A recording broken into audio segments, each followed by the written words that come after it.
Last week is 4th of July in the United States. I decided to do some extra works for my viewers instead of taking a break. I bring my brand new Insta360 Titan to Burden Chase Park and capture the famous Marina del Rey's 4th of July fireworks in Los Angeles, California, as you are watching it right now. The camera setting is kinda crazy here because there is no light source here besides people's cell phones and the fireworks in the distance. I had to turn the ISO all the way up to 1600s with 1/30 shutter speed. As you all know, if you are using Insta360 Pro or the Pro 2, this footage wouldn't be usable at all. But the Titan is holding up pretty nice with minimal noise. People keep bumping into me because it's too dark, and that's why the shakiness comes from. But besides that, Titan has very impressive low light quality. Not saying I will ever turn the ISO past 800s, but good to know that Titan can go up to 1600 if it is necessary for your storytelling. The key of this video though is to compare the Insta360 Titan to the most popular prosumer class VR camera, Insta360 Pro 2, and the most popular consumer class 360 camera, Insta360 ONE X. This video is captured in the highest resolution, 11K, 10-bit 8K, 8K on the Pro 2, and 5.7K on the ONE X. And I rendered this release video in 5.7K monoscopic, which is the highest resolution for Oculus Go or Oculus Quest. The result should answer a question for all my viewers no matter what 360 camera you own. Is high-end professional VR cameras has better image quality than prosumer or consumer 360 cameras if the delivery is on YouTube or Facebook? The common question I got from my viewer is that if I can only see up to 5.7K, why do I need to capture in 8K or even 11K with a camera that's as expensive as a car or a small house in some countries? Well, let's find out.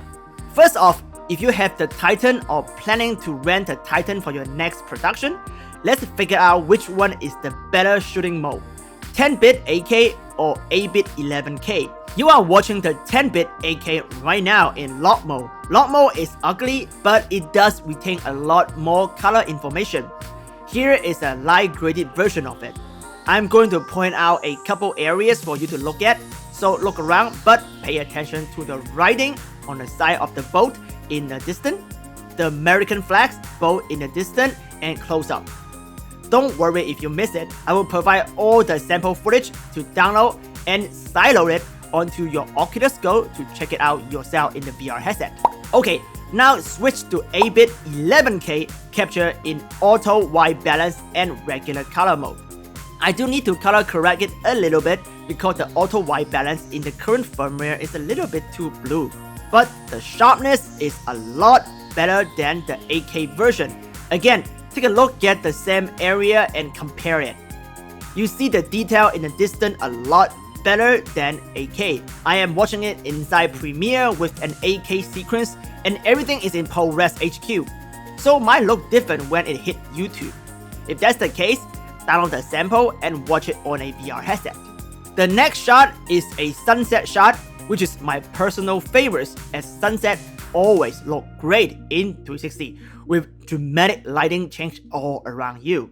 And since it is 4th of July and literally the entire Los Angeles is here and probably drunk, you see some interesting stuff like this. Slow down. Yeah, you. Slow down.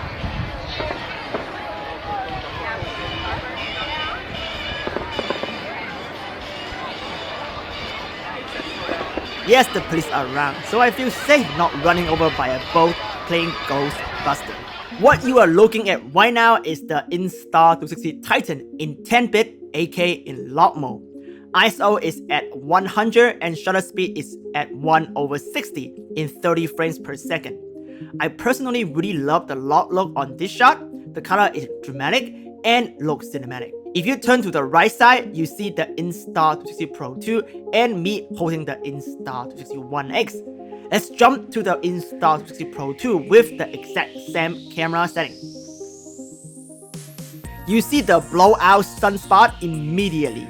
and it lost the beautiful red and orange color around the horizon.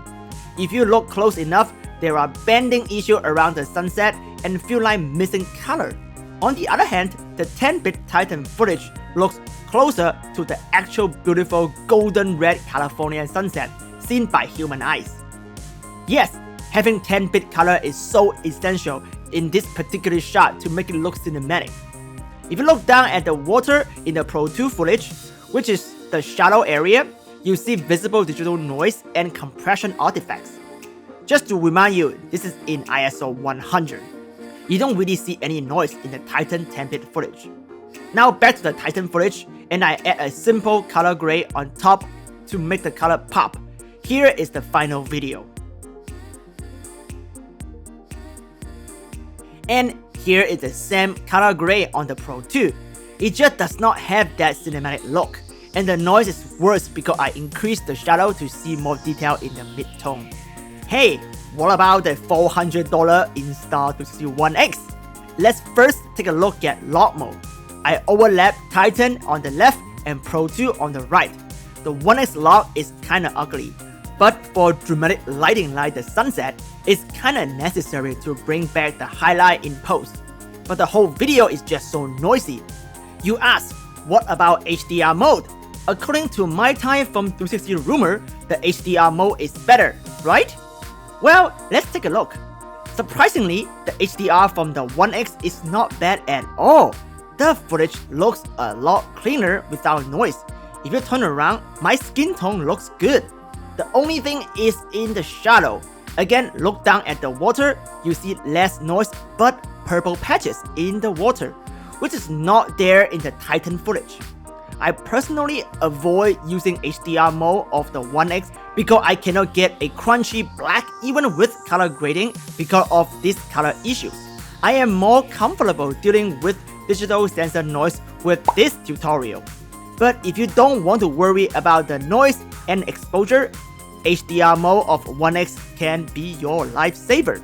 So, is the $15,000 Titan that much better than the $400 ONE X? Well, you tell me in the comment below.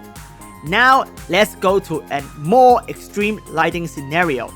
As you see right here from the Titan footage, the only light source is the fire from the dock in the distance. If you look up, you can easily spot the moon. The sun is completely set at this point, leaving just a light leak in the horizon. Let's take a look at Insta360 Pro 2 at the exactly same camera settings. If you pay close attention, you see more noise than Titan. Besides noise, you see some level of in-camera denoising that makes the footage look softer than before. Let's go back to the Titan and add a color grade to bring back some information in the dark. If you turn around, you see the people faces around me now. Okay, the exact color grade on top of the Pro 2. Bam! There you go. Now you see bending clearly even you are on YouTube. 10-bit versus 8-bit is really deal breaker in low light. Something that you should consider in your next low light production. Hey, what about ONE X? Here is the ONE X in Log Mode. You see massive digital noise. It is totally possible to remove it in post, but out of the box, this is unusable. What about HDR? Here is HDR.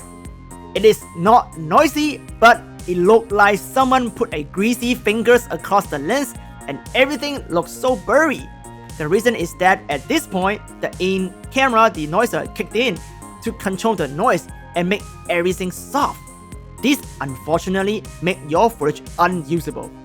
Even with post cleanup, you can always remove sensor noise in post-production because small sensor noise is very predictable. But you cannot save a blurry footage because the sharpness information is not there anymore. So in this condition, it is better to put your ONE X away and enjoy the fireworks. I hope you enjoyed this in-depth comparison in 360 and answer lots of your questions. If not, comment below and I will answer it as soon as possible. You also saw lots of stitching issues, but don't worry, all this can be easily fixed with Mystica VR. Also, the 10-bit Titan footage will look even better if you render it out from Mystica VR with the official Apple ProRes codecs.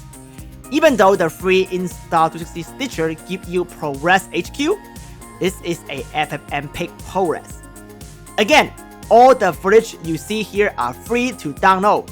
The link is in the description below. If you appreciate my effort, don't forget to like and subscribe. Share this video to your camera technicians, and together we become more aware of the 360 camera industry and can make a better decision in choosing the right camera for the right job, no matter you rent or buy. Thank you for watching, and I will see you next time in VR.